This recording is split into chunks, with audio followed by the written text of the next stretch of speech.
Aujourd'hui, je vais vous présenter Arco.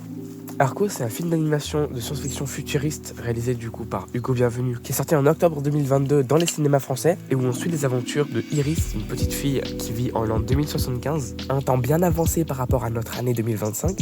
Et cette petite fille, elle va faire la rencontre de Arco, un petit garçon tombé du ciel. Lui, il vient de l'an 2932. Dans cette époque, les océans ont tellement monté que les humains doivent vivre dans de gigantesques structures dans les airs, où chaque famille est isolée dans une espèce de petite plateforme pleine de végétation. Et Arco, petit garçon fort malchanceux, va tomber de cette plateforme avec une cape de téléportation temporelle qui va le renvoyer en l'an 2075 où il va faire la rencontre d'Iris. Bon, assez tardé sur l'histoire, normalement vous avez déjà vu le film, mais je vais pas m'attarder sur l'histoire du film, même si on va la voir un peu plus tard.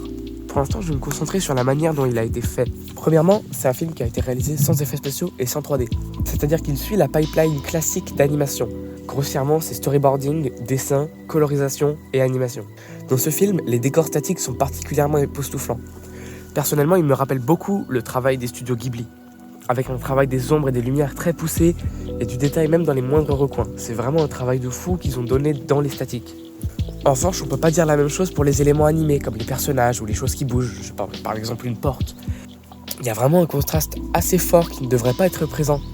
C'est-à-dire que d'un côté, on a des décors statiques absolument époustouflants avec plein de lumière et plein de détails, et de l'autre côté, des éléments animés avec d'énormes murs monochromatiques, pas beaucoup de détails, pas d'ombre, c'est assez décevant. Surtout pour un film qui a coûté presque 9 milliards de dollars. Mais par contre, l'animation en soi est particulièrement incroyable. C'est-à-dire qu'on a une excellente balance de squish and stretch, c'est-à-dire la manière dont les éléments vont se déformer avec le mouvement. Le film arrive pile poil sur ce point de balance absolument parfait là-dedans, que moi j'apprécie tout particulièrement. Par exemple, les studios Ghibli ont tendance à très peu utiliser le squish and stretch.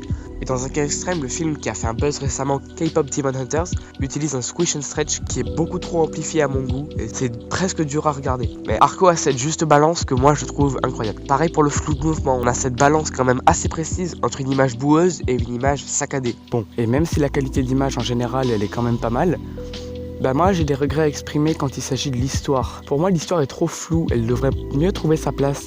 Là on a beaucoup d'hésitation entre du scientifique, du romantique et de l'aventure. Et personnellement je trouve pas ça génial. Après c'est très subjectif, d'autres personnes pourraient vraiment aimer ça, mais moi personnellement j'aime pas trop.